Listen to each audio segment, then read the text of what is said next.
Patient advocate says province should clamp down on Corner Brook Clinic. Hi everybody.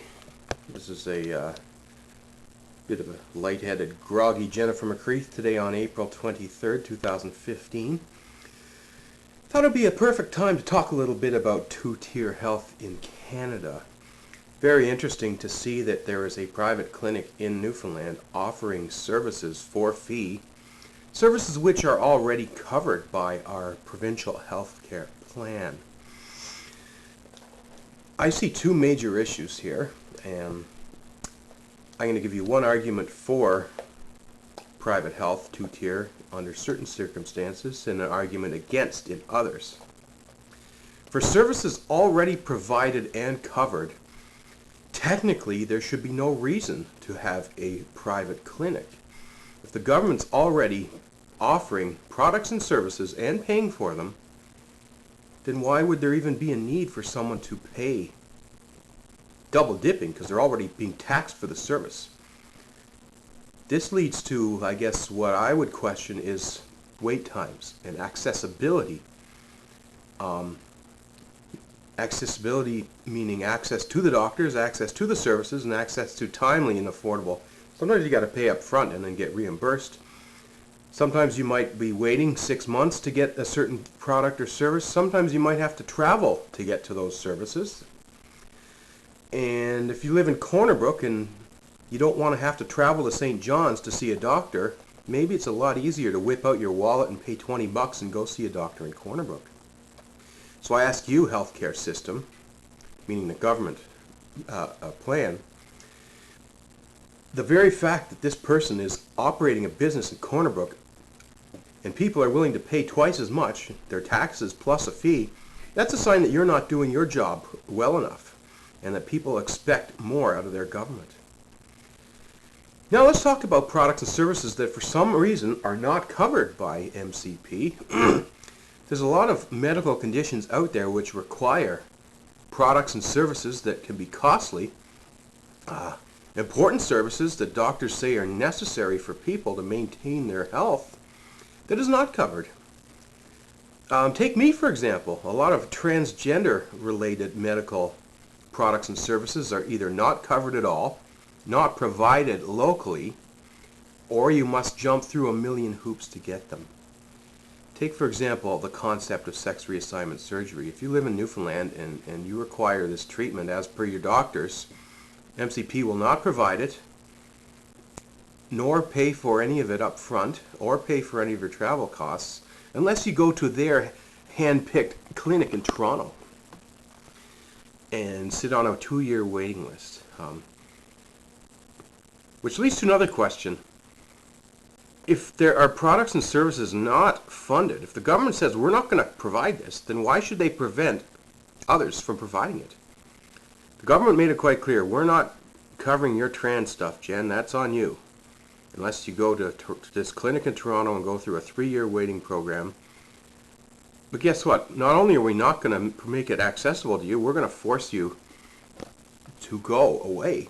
In some cases, not only out of province, but out of country to get access. It should be anything that the government's not going to cover, you need to allow others to provide that. There should be no reason that someone who needs health care, one, you shouldn't be declining health care. If the doctor says you need care, it should be available, it should be funded, no questions asked. Doctors know what's best for health, not politicians.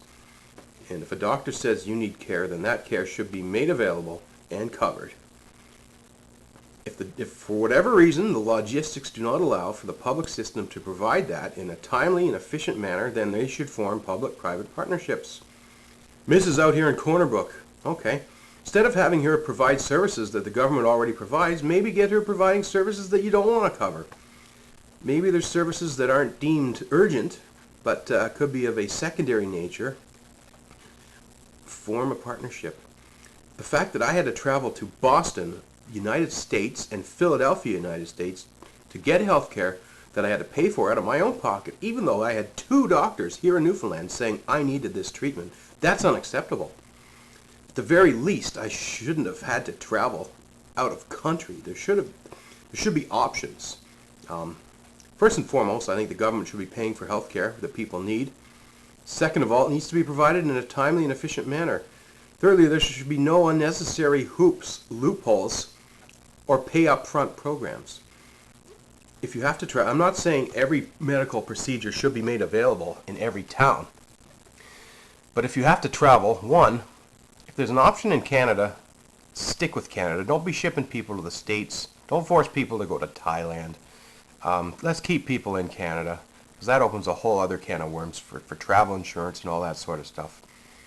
Bottom line, I don't think our provincial healthcare system in Newfoundland, or any province for that matter, is capable of providing all required health products and services that are needed to keep people healthy. Two-tier health is already here. I'm an example of that because I had to pay out of my own pocket just to keep myself alive. And there are many others who have to do this. Let's fill in these gaps with partnerships that are there. And this is a wake-up call. Should this Corner Brook person be allowed to offer services? Well, I say government, if you want to have a monopoly on this service, if you don't want to allow her to open this private clinic, then you better start providing that services so people don't have to go to her. It's very easy. You say you want a monopoly on providing the care that this person is providing, then you take advantage of that monopoly. Blow her out of the water. Not by closing her down, but you do a better job. You do such a good job providing health care that nobody's going to go to her. Let's force her out of this market if that's what you say you stand for. The fact that private health care exists is a sign that the public system is not working, and that's the bottom line. Anyways, Jennifer McCreath, let's get this conversation moving. We don't need to be afraid. Outright privatization of health is a scary thing to do. Public-private partnership, I'm open to that because government still has a role in regulating and wording the contracts. Bottom line, we need to make sure that healthcare products and services are available and affordable for everyone. The medium which it is delivered is a secondary matter that can be looked at from a logistics perspective. Bottom line, there's gaps in the system. Let's look at every option we have to fill them. And for crying out loud, let's not have two entities delivering the same product, because there's a lot of products out there that are not being delivered by anyone. Anyways, that's my rant for the day. Jennifer McCreath, thanks for watching.